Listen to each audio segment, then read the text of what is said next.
Bienvenidos a una nueva jornada de este ciclo de cine de Raimundo Gleiser. Hoy vamos a estar presentando Ni olvido ni perdón, la masacre de Trelew, que fue filmado en 1972 a modo de denuncia ante el asesinato de militantes que se habían intentado fugar del penal de Rawson.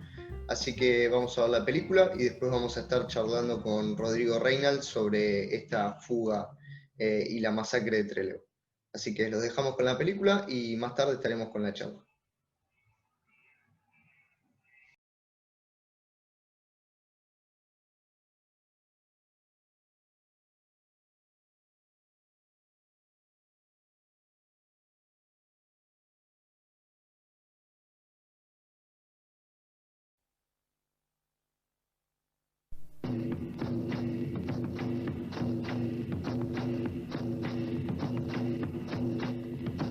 Típico penal de confinamiento. 82 presos comunes, 166 presos políticos de diferentes organizaciones, convertidos de hecho en rehenes del sistema para amedrentar al pueblo. Un comando unificado de las Fuerzas Armadas Revolucionarias, Ejército Revolucionario del Pueblo y Comando de Prisioneros de la organización Montoneros, apoyados desde el exterior, se amotina y luego de dominar 45 carceleros, toma el presidio. 25 guerrilleros, distribuidos en 2 vehículos y 3 taxis, se evaden en 2 tandas y ocupan militarmente el aeropuerto local. Lo cual significa que una serie de cuadros de las distintas organizaciones armadas, Montoneros, FARC, ERP, se van a reincorporar activamente a la lucha. Esto para nosotros ha sido todo un éxito entonces. Aquí, ya que estamos también en la Patagonia, concebimos esta acción, esta lucha, como la continuación de la lucha que libraron todos los obreros rurales, los obreros industriales, que en los años 21 fueron asesinados por el ejército, por la represión. Entre ellos se contaban compañeros uruguayos, compañeros argentinos, como Pintos, como Uterelo, como Font. Somos los continuadores de ellos, somos los continuadores también del general San Martín, porque estamos en la segunda independencia en este momento. Terminada la primera independencia, en este momento estamos en la segunda independencia por la liberación del imperialismo yanqui y por la construcción de una patria socialista. Si yo nada más, si los compañeros quieren explicar algo más, que lo hagan. Bueno, yo creo que no hay más que agregar, compañero. Esto sino reafirmar que esto, de alguna manera, es reafirmar nuestra voluntad de lucha junto al pueblo, ¿no es cierto?, que se ha expresado combativamente en tantas jornadas de lucha, en Córdoba, Rosario, Buenos Aires y en todas las ciudades del país, que lucha permanentemente por derrotar a la dictadura, por conseguir un gobierno popular, construir una patria socialista.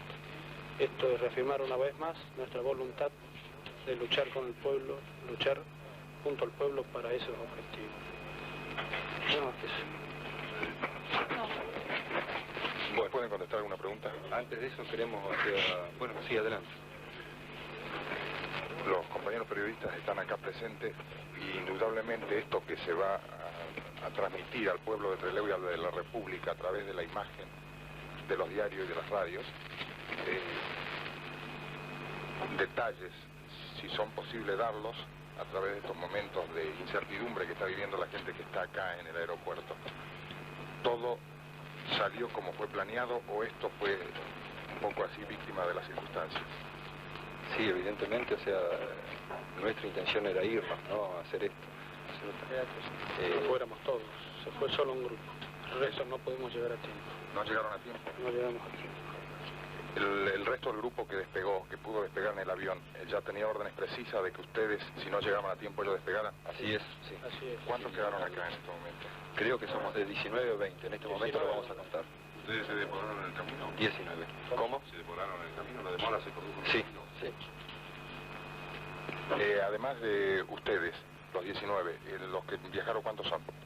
Creemos que son 6. ¿Todos hombres? Son 7 compañeros. No recuerdo si son hombres o mujeres. Sí, son todos. Todos hombres. ¿Todos hombres? Sí, todos hombres. ¿Hay mujeres también? Bueno, cuando ustedes abandonaron el penal... Le dijimos que en principio no recordaba. No, nosotros creemos de que son todos compañeros, pero sí. Compañeros nuestros son todos hombres los que han salido en ese día. ¿Hay gente del periodismo que quiera hacer alguna pregunta que se haya pasado? Nada más que la tranquilidad para la gente que está acá. ¿Cuáles son las condiciones? Y entregarnos incondicionalmente en este momento. Incondicionalmente, es decir, nuestra lucha es bien demostrativa de que no tenemos ninguna intención de hacer ningún daño a los civiles, ¿no es cierto? Les hemos aclarado, les hemos reiterado, simplemente ellos los mantenemos aquí, incluso por seguridad de ellos, está la represión afuera, mientras transamos con la represión para entregarnos, ¿no es cierto?, entregar las armas y garantizar nuestra seguridad. Una cosa más sobre... La seguridad de ellos está garantizada, nada más. Una cosa más sobre eso, en general, o sea, y para reiterar, o sea, para decir algo que no estuvo dicho, todos nosotros, todas las organizaciones que están aquí, ¿no es cierto?, que son Montoneros, FARC, IRP, o sea, somos hijos, o sea, a partir del año de las movilizaciones del año 69, ¿no es cierto?, somos entonces parte del pueblo, toda la gente que está aquí es parte del pueblo, es nuestro deber, es nuestra obligación velar por su seguridad también.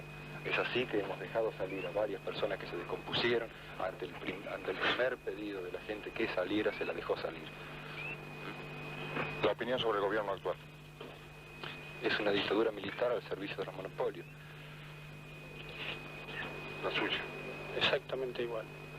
Una dictadura militar al servicio de los monopolios. Solución que ven las organizaciones armadas con las distintas siglas a la salida del país. Bueno, continuar con la guerra revolucionaria. Todo por vía violenta, siempre. La vía no la ponemos nosotros, la vía la pone el régimen, cuando proscribe la voluntad del pueblo, cuando impide que el pueblo pueda elegir libremente a sus gobernantes. Nosotros entendemos que está suficientemente demostrado que el régimen siempre va a tener alguna trampa, y no casualmente, sino porque necesitan las clases dominantes mantener una situación de privilegio sobre el pueblo explotado. Entonces siempre van a tener alguna trampa dentro del actual sistema capitalista para impedir la llegada al poder de gobiernos representativos de los intereses del pueblo. El problema de la violencia no es un problema que lo impongamos nosotros. El problema de la violencia es algo que nos impone el régimen, coartando todas las demás posibles salidas. Estamos convencidos de que solo por esa vía vamos a poder conseguir un gobierno para el pueblo. Los comandos superiores de cada uno de los grupos, de vuestros grupos, sea ERP, Montoneros o FARC, no entienden que la única posibilidad que hay es la salida a través de la escalada de violencia, o que hay alguna otra posibilidad que se realice a través de un proceso electoral limpio y democrático. Creo que usted no ha entendido perfectamente. Es decir, nosotros nosotros no hemos elegido la violencia por la violencia misma, porque vemos que es el único camino que nos queda. En ese sentido, es decir, nosotros somos más pacifistas, pero cuando no, es decir, como decían los compañeros, en la medida en que no nos dejan elegir otra vía, tenemos que optar por la violencia. Hay un ejemplo, tenemos ejemplos claros, o sea, el aumento de la luz, cualquier hecho en el pueblo, en el proletariado, en las distintas clases sociales, partes del pueblo, o sea, genera inmediatamente una represión. Cualquier manifestación, o sea, por más pacífica de cualquier tipo, del pueblo genera una represión violenta y la muerte de obreros, de gente del pueblo, dice, y eso por pedir por la luz, por cualquier cosa, genera esa represión. Nosotros hemos entendido que la única forma de combatir a la dictadura militar, la única forma de combatir al capitalismo es organizándonos, creando una fuerza militar que derrote la fuerza militar del enemigo. Si hay elecciones, y las elecciones son lo suficientemente limpias como para poder participar, el pueblo va a participar. El pueblo tiene suficiente conciencia para discernir eso. Hasta este momento las elecciones son sucias, son tramposas, restringen. Entonces nuestra obligación es estar junto a ellos, junto al pueblo, porque somos parte del pueblo. Y si hay elecciones limpias, o sea, el pueblo participará, nosotros también participaremos. Pero esto no es la situación. Ni podemos pensar, ni nos podemos poner a hablar de eso, porque no es la situación. ¿No es cierto? El gobierno reprime cualquier manifestación del pueblo, por más pequeña que sea. Mata a un obrero de Peugeot, no sabemos por qué, lo secuestra, lo mata. Mata a obreros, a gente del pueblo porque pide por las tarifas eléctricas. Mata por cualquier cosa, ¿cierto? Nuestra violencia es la respuesta a esa violencia, la respuesta a la violencia del capitalismo. Es la respuesta, o sea, somos el proletariado en armas, somos el pueblo en armas. En ese sentido bregamos por romper, por anular, en base a la discusión pública, en base a la discusión frente a las masas, de las pequeñas diferencias que tienen las distintas organizaciones armadas. Esto es una prueba, que en este momento estemos hablando, compañeros del ERP, compañeros de Montoneros, compañeros de FARC, y que coincidamos en este hecho, es nuestra voluntad, es manifestarnos como, o sea, tratar de lograr un ejército unido, tratar de acabar con estas siglas, o sea, que nos distinguen. En ese sentido, toda la discusión la haremos frente a las masas. Entonces, nuestra voluntad es eso, la unidad en este momento de las organizaciones armadas. ¿Ustedes son estudiantes? Algunos de nosotros estudiantes, otros trabajadores. Señores, ¿se podrán conocer algún detalle del operativo por boca de ustedes? Después, aquí hay compañeros de 3 organizaciones, como dijo el compañero, del Ejército Armadas Revolucionarias y de Montoneros. Esta acción es significativa de nuestra voluntad de unión. Estamos juntos en esto y vamos a luchar juntos por la liberación de nuestro pueblo.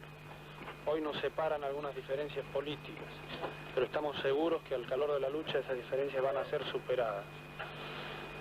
2 de las organizaciones que estamos aquí, representadas en algunos de sus miembros, son organizaciones peronistas, la otra no lo es, pero eso no es ninguna traba para esta voluntad de unidad que estamos explicando. Los compañeros peronistas que estamos aquí lo hemos dicho ya otras veces y lo repetimos hoy, ¿no? Como dije recién, somos nosotros quienes hemos elegido el camino a la violencia. Si el régimen tuviera la voluntad de dar elecciones totalmente limpias, sin ningún tipo de trabas, el pueblo lo aceptaría, nosotros lo aceptaríamos, pero estamos convencidos de que así no va a ser. Nosotros le decimos al régimen que si quiere demostrar esa voluntad, que no haga tanta cháchara con elecciones limpias como lo viene diciendo y se expida más claramente y demuestre en los hechos su voluntad de pacificar el país.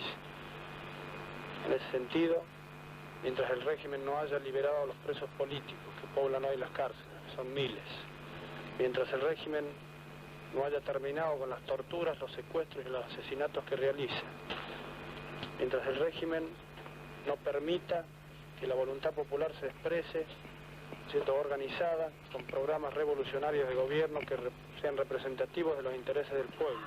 Nuestro pueblo tiene programas elaborados en Huerta Grande, en La Falda, el programa de la CGT Los Argentinos, el 1 de mayo, el decálogo del año 64, ¿cierto?, que son fielmente representativos de cuál es la voluntad de nuestro pueblo.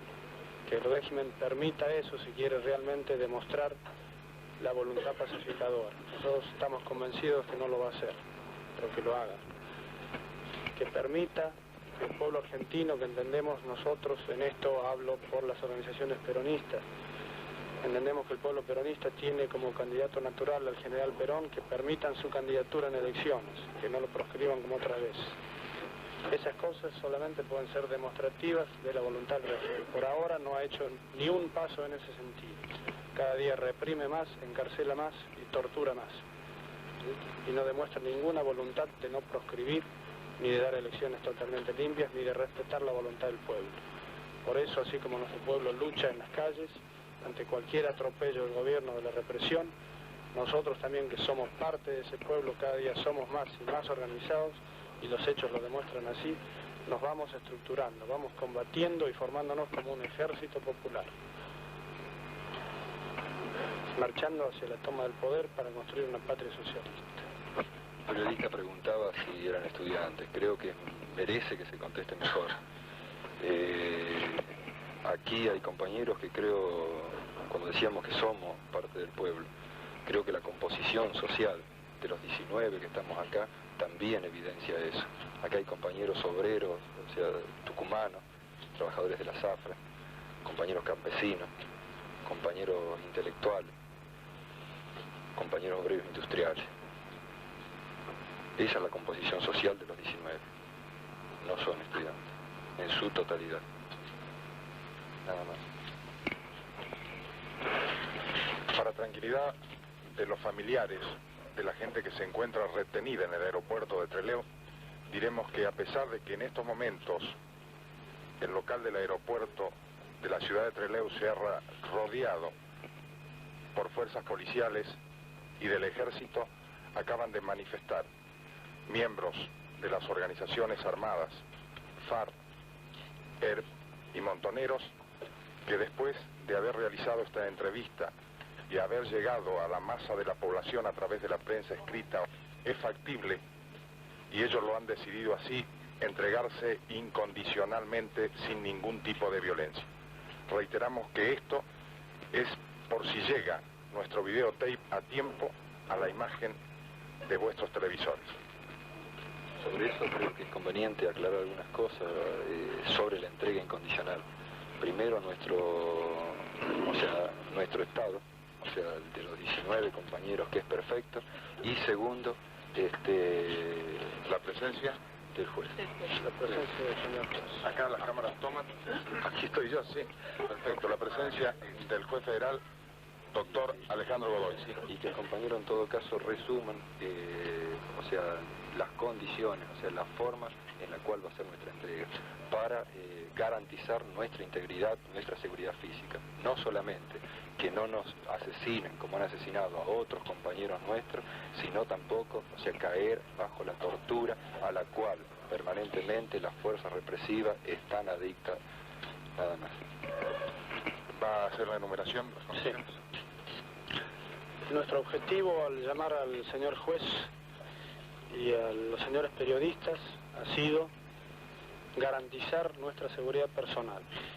Como decía el compañero, tenemos sobradas experiencias de compañeros nuestros e incluso nuestras mismas, de los compañeros que hoy integran este puerto, que cuando han caído presos han sido torturados, picaneados, brutalmente golpeados, ¿cierto? Cuando han sido interrogados por la policía, por las fuerzas represivas.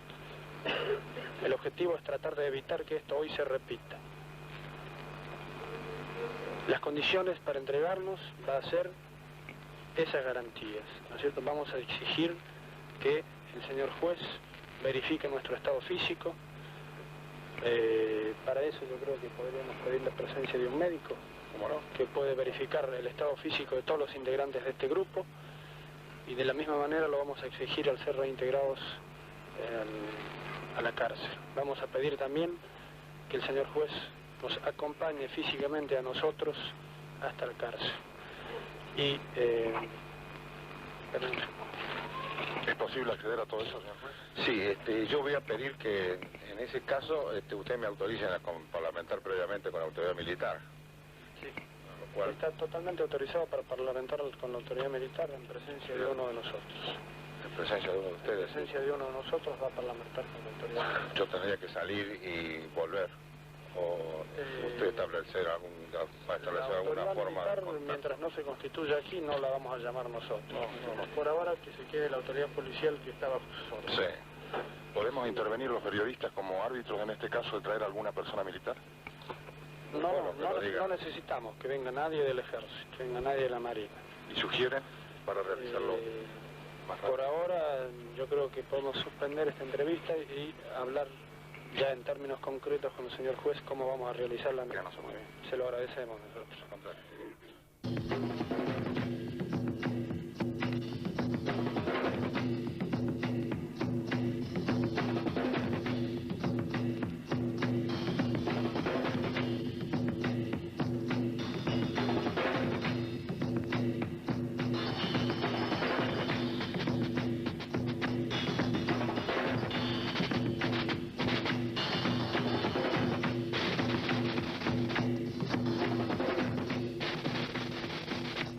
Carlos Alberto Astudillo, RP. Eduardo Adolfo Capello, RP. Carlos Alberto del Rey, RP. Alfredo Elías Cohn, RP. Ana María Villarreal de Santucho, RP. Miguel Ángel Polti, RP. Clarisa Rosa Lea Place, RP. María Angélica Sabelli, FAR. Susana Graciela Lesgar de Joffre, Montoneros. Mario Emilio Delfino, RP. Rubén Pedro Bonet, RP. Mariano Pujadas Badel, Montoneros. Humberto Segundo Suárez, RP. Humberto Adrián Toski, RP. Jorge Alejandro Ulla, RP. María Antonia Berger, FAR. Alberto Miguel Camps, FAR.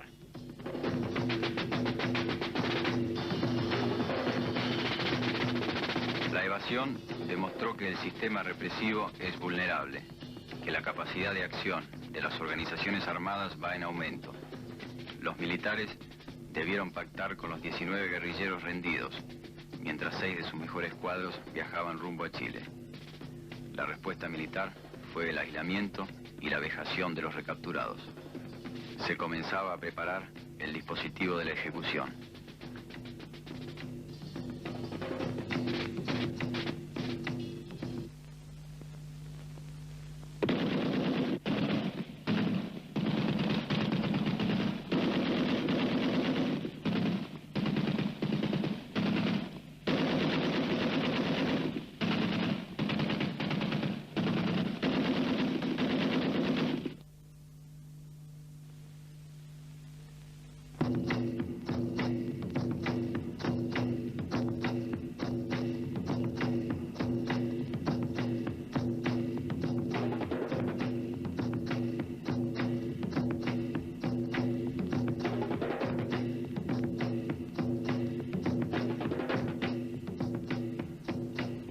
Capitán de Marina, Sosa Roberto Guillermo Bravo, Herrera.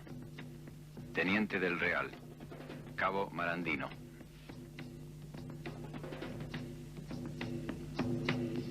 General Lanusse, General López Aufranc, Ministro Morroy, Almirante Ñavi, Almirante Quijada. Antes de partir rumbo a Cuba, los combatientes de las 3 organizaciones denunciaron la masacre y ratificaron la posición de unificar las fuerzas revolucionarias. Declararon su voluntad de reintegrarse a la lucha junto al pueblo. Decreto número 3495, Buenos Aires, 30 de abril de 1973. Por ello, el presidente de la Nación Argentina decreta: artículo primero.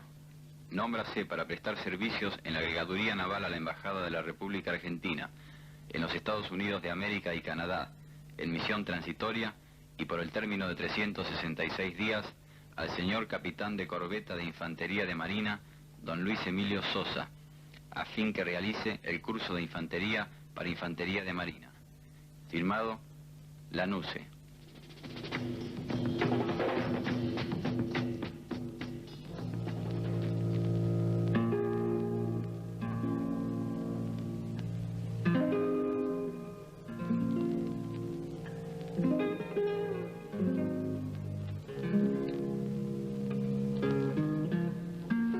Testimonio judicial de Alberto Miguel Camps. En la celda 10 se encontraba el declarante y Mario Delfino. Estos últimos, es decir, Delfino y el discente, volvieron a su celda al oír los disparos, sin ser alcanzados por estos, y se colocaron cuerpo a tierra mientras seguían escuchando ráfagas de ametralladoras. A los minutos cesaron dichas ráfagas y escuchó voces que decían: "Este todavía vive", a lo cual seguía un estampido. Ignora de quién provenía dicha voz y cree que el estampido provenía de un arma corta. Siguió escuchando luego disparos aislados hasta que apareció en la celda del declarante el oficial Bravo y ordenó que sus ocupantes se pusieran de pie. Dicho oficial portaba en la mano un arma corta. y les preguntó si contestarían un interrogatorio, respondiéndosele que no. Inmediatamente hizo fuego sobre el discente y luego sobre Mario Delfino. Ambos cayeron, alcanzados el primero por un disparo en el abdomen, disparado desde 1,5 metros, y el segundo por otro disparo posterior que el discente escuchó desde el suelo y que determinó su total inmovilización. Tampoco escuchó quejido posterior de Delfino. Agrega que el declarante permaneció en esa posición 30 o 45 minutos aproximadamente, y que durante los primeros 5 o 10 minutos de los mencionados continuó escuchando estampidos aislados. Luego cesaron los estampidos y escuchó voces sin entender lo que expresaban. El declarante procuraba no moverse ni quejarse para evitar que le ocurriera lo que él entendía estaba pasando con los demás, es decir, que se los rematara.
Bueno, terminamos de ver entonces Ni Olvido ni Perdón. Ya estamos conectados con Rodrigo Reynal, que es estudiante del Joaquín B. González, de la carrera de Historia, y viene trabajando desde su cuenta Rodrigo Reynal. Viene trabajando mucho sobre las cuestiones de identidades, de género, disidencias, y también le viene dando mucha bola a esta etapa del 70, 76, viene laburando mucho con eso, así que un poco también tratar el tema del terrorismo de Estado y su primer inicio que fue, digamos, en esta masacre de Trelew. Así que te saludamos, Rodrigo. Hola Pablo, hola bueno, a todos y a todas quienes nos estén viendo. En principio, muchas gracias por haberme invitado a participar de este ciclo.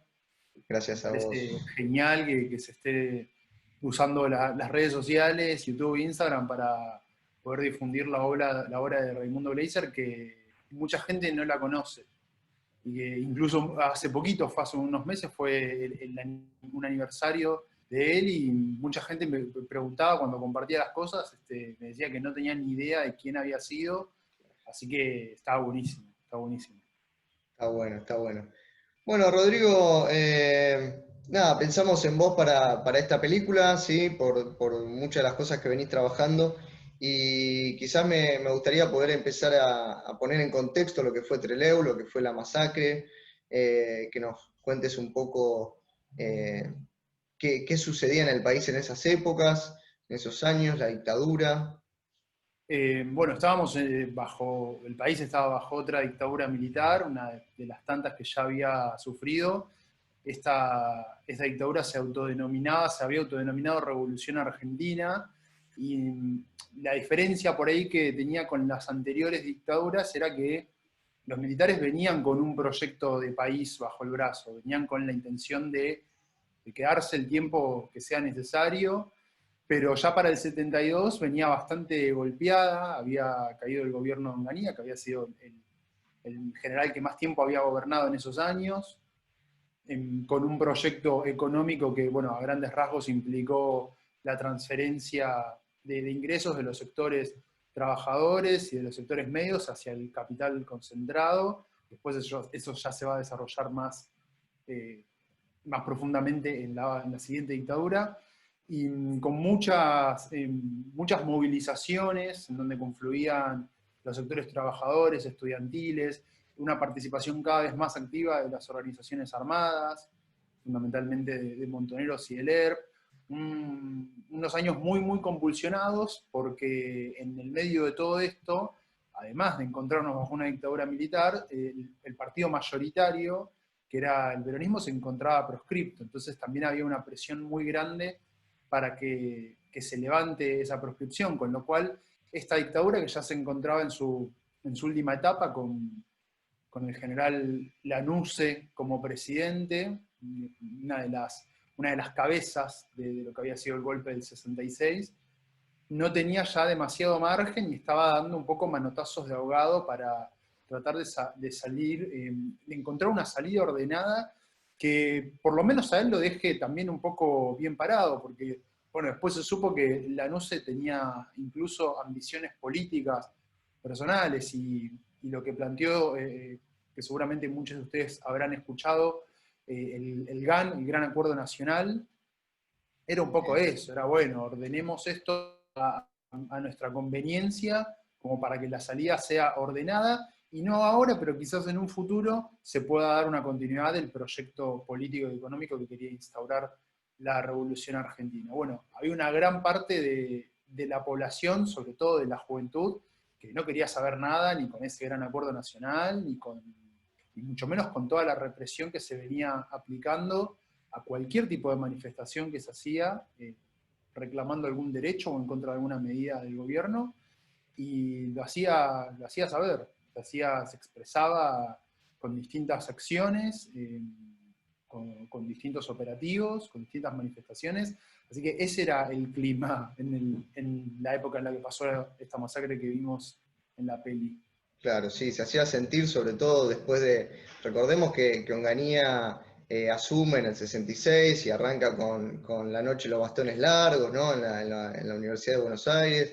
Después sigue con la represión, digamos, sacando el ejército a la calle contra los cordobazos, Razariazo, el Viborazo, digamos. Hay una serie ahí de levantamientos populares que dan inicio a una organización un poco más, más cohesionada y más consciente, digamos, de diferentes sectores de la sociedad. Y digamos, esta prisión de Rawson, que es una prisión de presos políticos, ¿sí? Fundamentalmente. Recordemos que en esta prisión estaba, por ejemplo, entre otros, no participó de la fuga, pero estaba ahí adentro Agustín Tosco. Sí. O sea, un símbolo del 69 y de ese cordobazo. Entonces, ¿qué importancia, digamos, tenía para la dictadura el reprimir y con tal ferocidad este intento de fuga del penal? Bueno, era sobre todas las cosas dar un mensaje yo creo, al resto de las organizaciones, incluso a los militantes, los y las militantes que estaban ahí en el penal de Rawson y en otros penales del país, de que no iban a dudar en ir hasta las últimas consecuencias con tal de eliminar lo que ellos llamaban subversión. Podríamos decir que incluso fue como una especie de... muchos lo marcan como una antesala del terrorismo de Estado, y hasta yo me atrevería a decir que es como, bueno, probemos a ver hasta dónde incluso la sociedad tolera esto, porque estamos hablando de una ejecución a viva voz, ¿no? De militantes que se habían rendido, como vimos en la película, que habían entregado el aeropuerto. Rendición que incondicional, dicen ellos. Exacto. Exacto. Y que también que habían sido muy sinceros con sus intenciones en ese reportaje que dan, ¿no? Aclarando de qué es lo que realmente perseguían, explicando primero, que me parece sobre todo muy importante, que yo, bueno, sostengo que siempre, muchas veces, el progresismo falla en esto, ¿no? Las tendencias más de izquierda hacia la izquierda, que a veces no explican con claridad las condiciones que llevan a una determinada medida o a una determinada toma de posición. Acá los militantes fueron muy claros, digo, estamos ante una dictadura militar, un régimen que proscribe, que persigue, que asesina, que reprime. Bueno, Bonet, el que habla en representación del ERP, dice que cada manifestación, una manifestación por un reclamo de una boleta de luz, por un reclamo de lo que sea, es reprimida, y esas represiones siempre terminan con ciudadanos muertos. Sí. Entonces, esa es la situación, y frente a esa situación nosotros consideramos, es lo que dice Mariano Pujadas de Montoneros, que la violencia es la única salida, no la que elegimos nosotros, los militantes. Dice, no es que nos levantamos y dijimos, bueno, vamos a usar la violencia porque se nos ocurre, sino porque el régimen nos pone en esta situación y nos ha hecho agotar todas las instancias y no nos deja, bueno, otra salida. Algo repetido también por la militante que habla en nombre de las FARC, ¿no?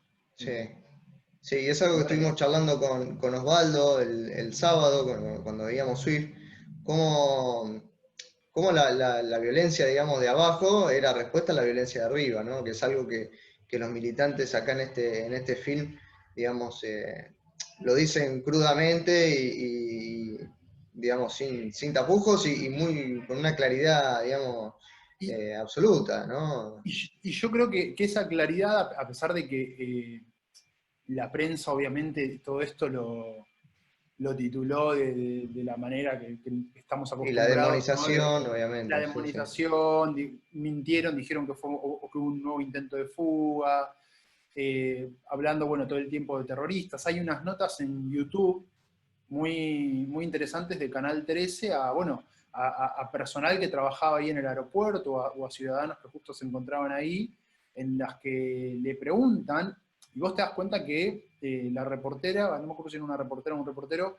todo el tiempo está como buscando la pregunta de, bueno, qué terrible que fue esta situación, qué caótica que fue que los terroristas los tomen de rehenes.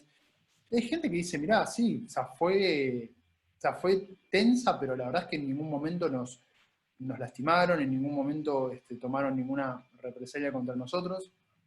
Y gran parte la opinión pública, de la población, rechazó muchísimo los sucesos de Trelew.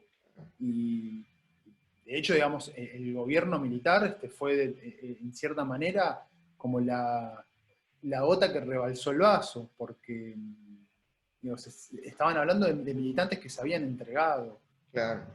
Sí, sí, a partir de Trelew, digamos, empieza la debacle también de esa dictadura que tiene que entregar o entregar por justamente las movilizaciones, digamos, que se sucedieron después, que son las que muestra también ahí el corto que hace, ¿no? Gleiser.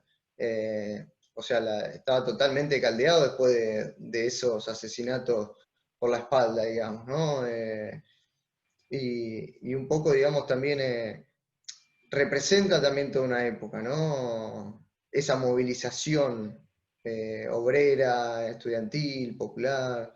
Sí, sí, que es algo que ya se empezaba a ver, como bien dijiste vos hace un rato, en el Cordobazo, si bien venía desde antes, podríamos decir que a partir del Cordobazo termina como de esto, ¿no? De cohesionarse y de tomar forma una movilización que por lo menos hasta el 74 o 75 va a ser constante, y en la que van a confluir sectores obreros y sectores de la juventud en reclamo de todas las medidas que venían aplicando, no solamente económicas, sino también a nivel político y social desde la década del 50. Y frente a eso, esa dictadura militar, tanto la primera etapa con Onganía, como ya estos últimos meses con la NUCE, la respuesta que va a dar todo el tiempo es la represión. La represión, la represión, la represión, y no la negociación en ningún momento.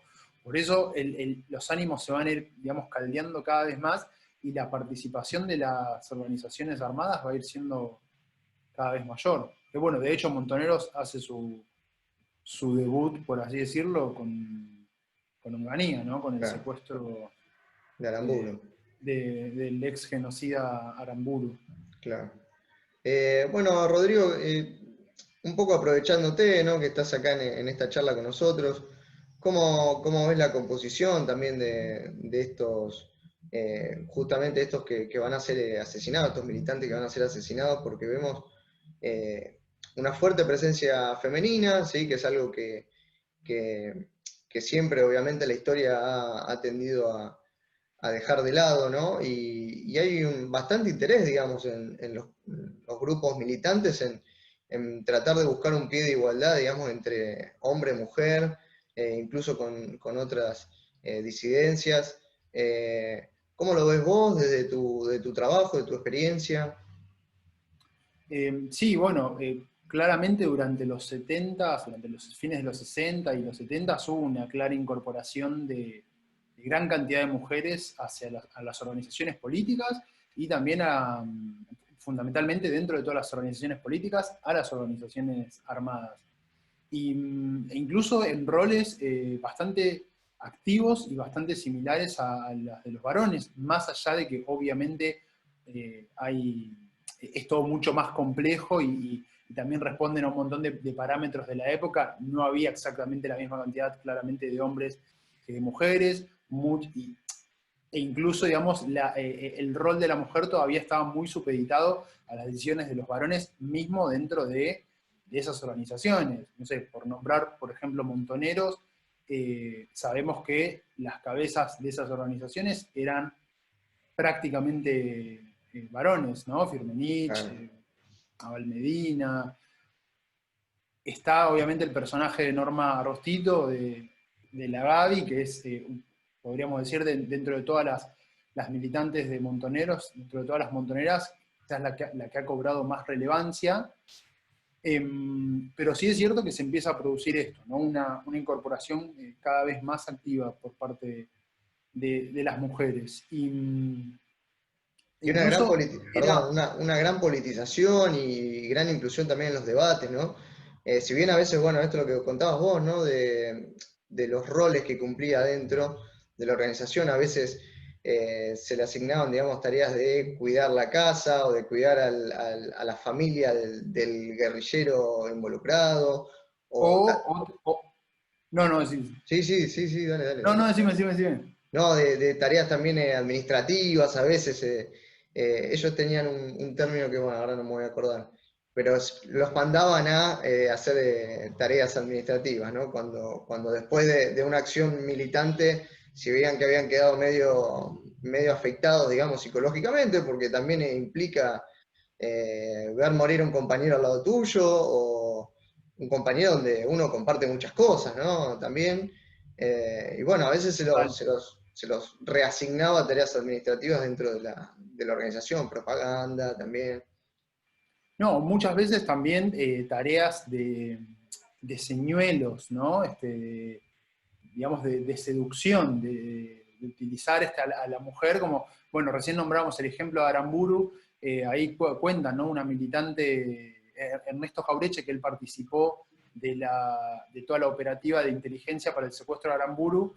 Él cuenta que había una militante a la que le decían la gorda Susana, que la habían mandado a seducir al guardia del cementerio de la Recoleta, y que ella le decía, che, o sea, terminemos con esto rápido porque estoy cansada de tener que bancarme a este tipo, de que cada vez se propasa más, de que me toca las tetas, de que los compañeros le contestaban, se mataban de risa y le decían, no, vos tenés que seguir yendo porque esto es muy importante. Esto fue no cuando secuestraron a Aramburu, sino cuando secuestraron el cadáver, ¿no? Cuando Montonero secuestra el cadáver, ya en el 73, creo, 74. Pero lo mismo, no sé, por ejemplo, cuando era muy común que las organizaciones armadas hacían lo que ellos llamaban el secuestro de autos o captura de autos, que era, digamos, robar autos. A veces solían tener detenido al dueño del auto y usaban el auto para algún operativo y después era devuelto, ¿no? Y por lo general también le tocaba a alguna militante que por lo general cumplía con los roles, con los estereotipos de belleza, digo, cuanto más linda sea, mucho mejor, tocaba ser de señuelo para esto, ¿no? Para cumplir este tipo de tareas, o incluso, no sé, ir a las puertas de las fábricas, ¿no? A hablar con los obreros, a contarles, bueno, a repartir volantes, a contarles qué es lo que estaban haciendo. No, vale aclarar que no es que todas las mujeres y que en todas las organizaciones siempre esta era la única tarea, ¿no? Digamos, Claro. Eran casos que se daban. También cumplían acciones más concretas dentro de la lucha armada propiamente dicha, digamos, a cargo de operativos, aunque, insisto, ese rol le tocaba más a los hombres porque más allá de la apertura que había, insisto, estamos hablando de 1972, hace casi 50 años atrás, con lo cual no era, digamos, esa igualdad, incluso viniendo de otra ola de feminismo como la que había sido en los 60, todavía no estaba muy... Claro, recién se empezaba un camino, se empezaba a trazar, digamos, una huella. Obviamente no estamos hablando de quizás un avance que estamos viendo hoy en día mucho más importante, ¿no? Dentro de las mismas organizaciones políticas hoy en día, ¿sí? Hoy todas las organizaciones políticas tienen su propia pata feminista o también en cuestiones de diversidad sexual. Entonces, digamos, estamos hablando de momentos diferentes, ¿no? Bueno, de hecho, digamos, las tres fuerzas, así, digamos, principales del país, el año pasado fueron, el año pasado, con lo de la pandemia estoy medio como perdido, fueron con, digamos, un candidato a presidente y un candidato a vice, ¿no? El peronismo, la izquierda, el macrismo, fueron, o sea, digamos, tuvo una mujer presente en todas las fórmulas. Sí. Entonces eso ya marca como... Sí, sí, total. Y en cuanto al tema de diversidades sexuales, de género, ¿qué tenés trabajado vos en ese campo? Mirá, a mí yo empecé a trabajar la cuestión de las sexualidades disidentes en... Perdón, Rodrigo está haciendo un taller, está llevando adelante un taller sobre todo esto, esta temática, ¿sí? Por eso le estamos consultando, ¿no? Claro, porque bueno, en realidad a mí siempre lo que me había llamado la atención de la historia argentina era todo este periodo, ¿no? El que va del golpe del 66 al al 83, a la recuperación democrática, ¿no? Esas dos dictaduras, el tercer gobierno peronista, la participación de las organizaciones guerrilleras, bueno, todo eso siempre fue un periodo sobre el cual a mí me había interesado mucho leer, sobre todo porque, digamos, en la carrera que yo hice antes, que es turismo, como ahí nos preparan para hacer guías en la ciudad, la historia se termina en el 55. Y en el dato... Y en el dato, sí, obviamente, sí, en el dato de color, en qué es quién hizo tal edificio, quién fue tal presidente, bla, bla, bla. Entonces, nada, es como que siempre por mi cuenta había empezado a leer sobre esa parte en la que no nos habían formado, y empecé como a ver que había un montón de cosas que incluso yo mismo ignoraba de esas, principalmente que durante la dictadura de Onganía se había conformado un frente de liberación homosexual. Entonces ahí es como que me explotó la cabeza y dije, wow, una organización homosexual en el 71, en realidad en el 67, la primera, después se unieron varias y formaron el frente. Y fueron un montón, porque fueron una organización de homosexuales anarquistas, otra de homosexuales católicos, otra de homosexuales más conservadores, en la que estaba, por ejemplo, Sebrelli, Manuel Puig, conservadores, eso es un epíteto que estoy poniendo yo. Otra de comunistas, que es la primera organización de homosexuales, la forman ex militantes comunistas que habían sido expulsados del partido justamente por homosexuales. Entonces cuando empecé a ver eso dije, no, pará, ahí empecé como a rastrear la historia de las sexualidades disidentes en los distintos periodos, por lo menos de la historia más contemporánea, si se quiere, la del siglo XX.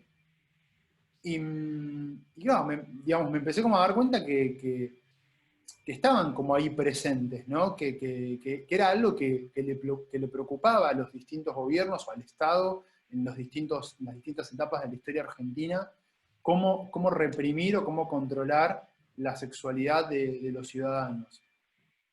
Y entonces todo eso empezó a raíz de eso. Ahí fue cuando armé el taller de sexualidades disidentes entre el 66 y el 83, y ese fue como el puntapié inicial para después empezar a esto, ¿no? A tratar de abordar la historia desde una perspectiva de otros sectores subalternos que no han participado que no han participado, perdón, que no han estado presentes en las historias oficiales.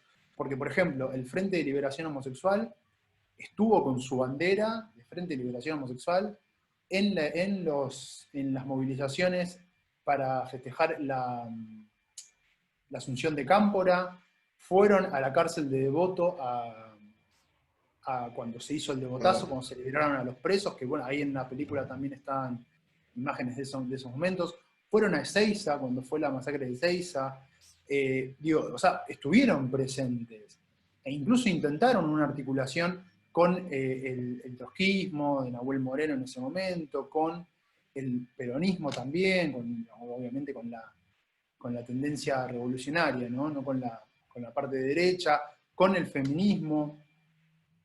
Entonces me pareció muy importante empezar a decir, bueno, también fueron actores que quizás obviamente por una cuestión de época no tuvieron el mismo protagonismo que otros actores, pero intentaron de alguna forma hacerse su lugar, y me parece muy importante empezar a abordar toda la historia argentina también desde esa perspectiva. Sí, ¿sabes dónde se ve también mucho? Y está bueno para que lo puedas ir rastreando si todavía no lo hiciste. En la reacción que tiene el bando contrario, digamos, ¿no? a estos movimientos. Si hay una reacción es porque necesariamente hay una acción del otro lado, ¿no? O sea, es gente que está participando, ¿sí? Entonces, también es interesante, aunque a veces a uno le revuelve las tripas, ¿no? Leer cosas que son muy fuertes. Por ejemplo, me pasó leyendo mucho Hernández Arregui, que el tipo tiene una visión de nacionalsocialista, socialismo nacional, digamos. y avanzando, digamos, bastante progresista, y cuando le toca tocar este tema es la infiltración de Estados Unidos y la cultura foránea, ¿no? Y es como un ataque a toda una tendencia que evidentemente se está expresando, digamos, si no, ni la nombraría, ¿no? O sea, no gastaría tinta en nombrarla, toda Vale. esa parte de la sociedad, ¿no?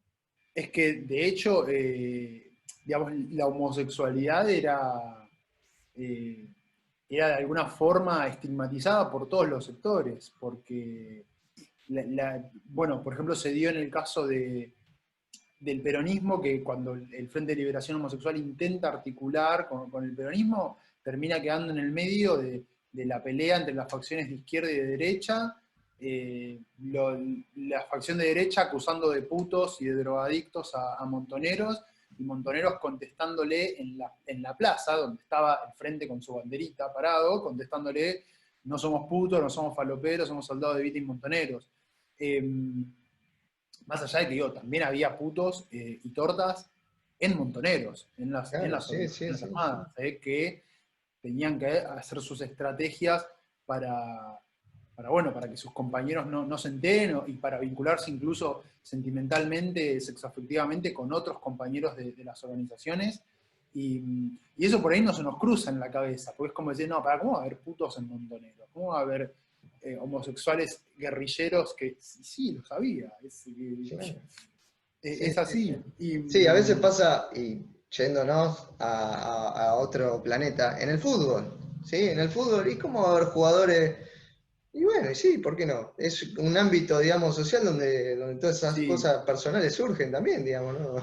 Y en el fútbol, digamos, no conocemos ni siquiera el 0,5% de los jugadores que digamos, son homosexuales, y no pueden decirlo, se tienen, no sé, o que casar con alguna piba o con alguien para tener esa vía, digamos, para la pantalla, porque Claro.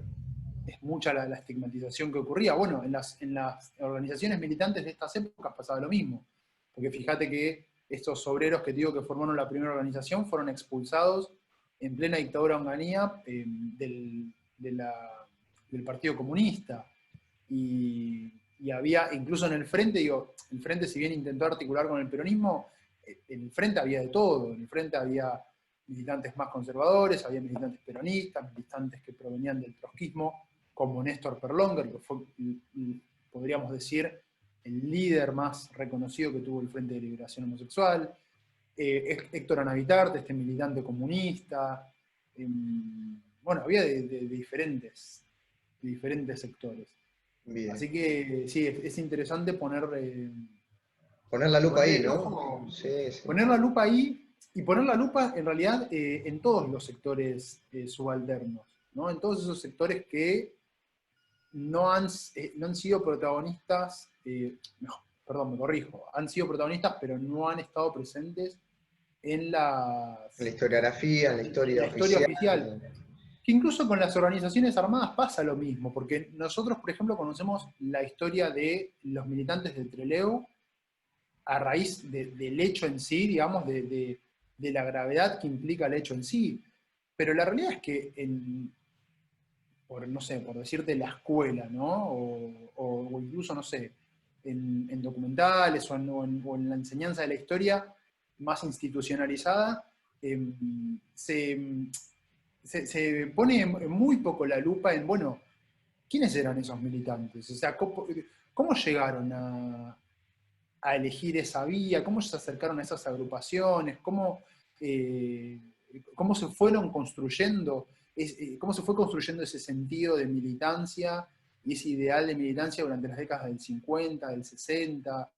Y eso, digamos, tiene que ver con abordar la historia de la clase media, abordar la historia de la clase obrera, ¿no? ¿Por qué un hijo de, o sea, una familia de un obrero de clase media elegía de pronto ir a militar a una organización armada, o elegía el camino de la lucha armada? Bueno, unos libros que tratan sobre eso y que ponen mucho el ojo ahí son La voluntad, de Martín Caparrós y de Eduardo Anguita, porque justamente lo que hacen es eso, ¿no? Es ir relatando la vida de la historia, digamos, de la gente de a pie, entre quienes se encontraban militantes que formaban parte de las distintas agrupaciones.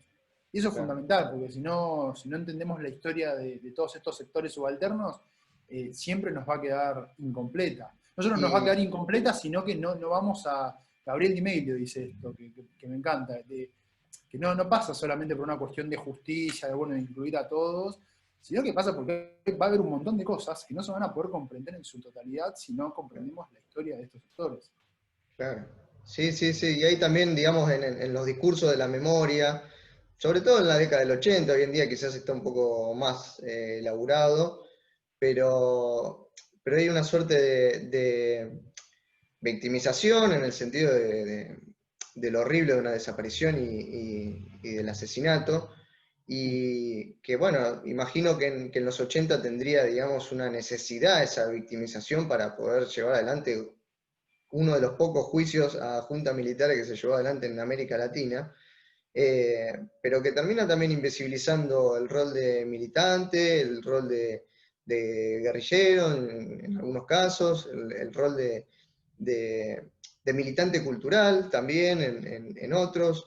Es una tendencia, digamos, que se ha ido dando en la historia reciente de Argentina y que hoy en día está empezando, digamos, a salir a la luz, y por eso me parece también que este documental de Gleiser, que es prácticamente la entrevista, o sea, el núcleo duro del documental es la entrevista, es escucharlos a ellos contando y de una forma tan viva y tan presente, ¿no? Que es lo que ayuda a recuperar la memoria completa y que podamos empezar a escribir historia, ¿no? Sobre este periodo. Exacto, bueno, es muy cierto lo que decís, porque, y te digo más, no solamente hay esto, ¿no? Como un discurso de victimización en el sentido de hacer el foco solamente en la tragedia que fue la última dictadura militar, sino que eso también sirve para que sectores de derecha y de ultraderecha digan, pero ustedes están contando que los reprimieron, pero no están contando que eran unos subversivos, que ponían bombas, bla, bla. Termina de alguna forma reforzando ese discurso. ¿Por qué? Justamente porque no cuentan que sí, bueno, que ellos eligieron ese camino. ¿Y por qué lo eligieron? Bueno, lo eligieron por todas las explicaciones que ahí dan en los militantes en esa entrevista. Entonces me parece muy importante. Hay un cartel que estuvo, sí, una especie así de cartelito así de Instagram, no sé qué nombre ponerle, que estuvo dando vueltas en estos días por la noche de los lápices, sí, que decía algo así como, no fue solo por el boleto estudiantil, fue que ellos querían cambiar el mundo. Es, digamos, reivindicar la posición política de estos militantes. De estos militantes que, bueno, sí, uno de sus reclamos era el boleto estudiantil. Pero ellos militaban y tenían una convicción política de que esa vía que estaban eligiendo era la indicada para el cambio que ellos anhelaban para el país. Y lo mismo pasa con los militantes de Trelew. Entonces me parece muy importante que empecemos a hablar de toda esta cuestión, porque yo siempre sostengo que ha sido un error muy grande yo creo que en parte planificado, ¿no? Adrede, de no hablar ni de la guerrilla, ni de la década del 50, la segunda parte de la década del 50, de la década del 60, es como que parece como que entre el 55 y el 76, no hablemos mucho de eso, porque no, la guerrilla, no, es como reivindicar, comprender qué fue lo que llevó a esos militantes de distintos partidos políticos. Ahí vemos en el video, vemos a LER, vemos a Montoneros, vemos a las FARC, incluso hay un cantito al final que digamos, une a las tres agrupaciones, muy lindo. No es, entender, digamos, los motivos de estas agrupaciones, no quiere decir que yo mañana voy a salir, voy a armar, no sé, una guerrilla y voy a salir, más allá de que a veces van a salir a romper las cosas, no no nos faltan. Pero digo, sirve, digamos, para eso, para entender que no es reivindicar una cosa por reivindicarla, ¿no? Simplemente para entender cómo se llega a eso. Claro. Sí, sí, sí. Y sobre todo, y esto sí me hago cargo de lo que yo digo, de esto que voy a decir, sobre todo en un contexto latinoamericano en el que vemos algo que pasaba acá en Argentina en esos años, ¿no? Una represión absoluta de la protesta, como pasa, por ejemplo, en Colombia, en Bolivia, en Ecuador, una proscripción de sus líderes políticos, como pasa con Evo Morales, con Rafael Correa, algo que esos países no habían vivido hasta el día de hoy. Digamos, es como una novedad esto de que sus principales líderes políticos no puedan ser candidatos porque están proscriptos o porque están judicializados. Entonces, digo, es como, bueno, hay toda una tendencia que lleva a determinadas reacciones. Esto que decías vos, la violencia de arriba termina de alguna forma legitimando la violencia abajo. Bien, Rodrigo, muchas gracias y te voy a hacer la pregunta final que vengo haciendo en todas estas jornadas, porque un poco también el cine de Gleiser es un cine que mira futuro y quería preguntarte a vos cómo ves todas estas cosas que estuvimos debatiendo hacia el futuro. ¿Qué perspectiva le ves tanto a la cuestión de género que estuvimos charlando un poquito, como a la situación, digamos, y un poco tiraste una línea recién latinoamericana, ¿no? ¿Qué línea le ves hacia adelante, ¿no? En estos tiempos de pandemia, tanta incertidumbre, ¿no? Claro, Un a poco mí de lo que me futuro. pasa que justamente, yo creo que motivo de la pandemia me hace que un día me levanto con una visión por ahí un poco, no sé si te digo optimista, pero sí más, digamos, analizando un poco más las cuestiones, de alguna manera quizás un poco más objetiva o fundamentada, y otros días sí me levanto como con un pesimismo, tipo, no sé, van a venir gobiernos de ultraderecha, nos van a matar a todos los putos, ¿no? ¿Viste? Es como que, sobre todo cuando ves que el discurso de ultraderecha en cierto sector de la juventud está como cada vez más presente, calando cada vez más hondo, entonces da un poquito de miedo. A mí me parece que es una disputa que hay que dar, es una disputa que hay que dar, y por eso es súper necesario esto que te decía al principio, ¿no? Visibilizar a alguien como Gleiser, el cine que hizo, contarles a las nuevas generaciones, a los pibes y a las pibas, quién fue, para, bueno, de alguna forma hacer una especie de contrapeso con tanto mensaje choto que está dando vueltas, porque digo, claramente los medios hegemónicos, por decir la televisión, los principales diarios, las principales radios, ya sabemos para dónde juegan. Entonces, al tener quizás la oportunidad de hoy en día con una cámara, grabarnos, hacer un video, no sé, hacer un podcast, hacer algún tipo de contenido, está bueno poder contar esta otra parte de la historia y mostrar que en los peores momentos la unidad siempre, la unidad fue fundamental y que la salida siempre fue colectiva. Eso me parece, digamos, como mensaje, me parece súper importante, no solamente en relación a la coyuntura política nacional y latinoamericana, sino en relación, obviamente, a la pandemia. Claro. Bueno, Rodrigo, muchas gracias. Contanos Gracias tu Instagram, ¿cuál era? Mi Instagram es mi Instagram personal, que es Rodrigo Reinal, está Rodrigo-Reinal con Y. También tengo un canal de YouTube que, bueno, me encuentran ahí con ese mismo. Dale, con ese vamos mismo a dejar nombre. todos los links abajo para los que quieran seguir profundizando sobre todas estas temáticas y que puedan conocer también el contenido que venís produciendo vos, desde la divulgación histórica también, que es un esfuerzo importante que venimos llevando adelante desde diferentes espacios. Así que te agradecemos muchísimo haber participado, queríamos contar con tu voz y bueno, que podamos seguir articulando entre todos más contenidos, digamos, para un público que lo está necesitando y lo demanda, ¿no? También. Exactamente. Muchas gracias a vos, a ustedes, a Huellas de la Historia, y nada, pues seguramente nos vamos a estar cruzando en otra charla, en otro podcast, en otro video, en otro debate. Así que muchas Dale. gracias.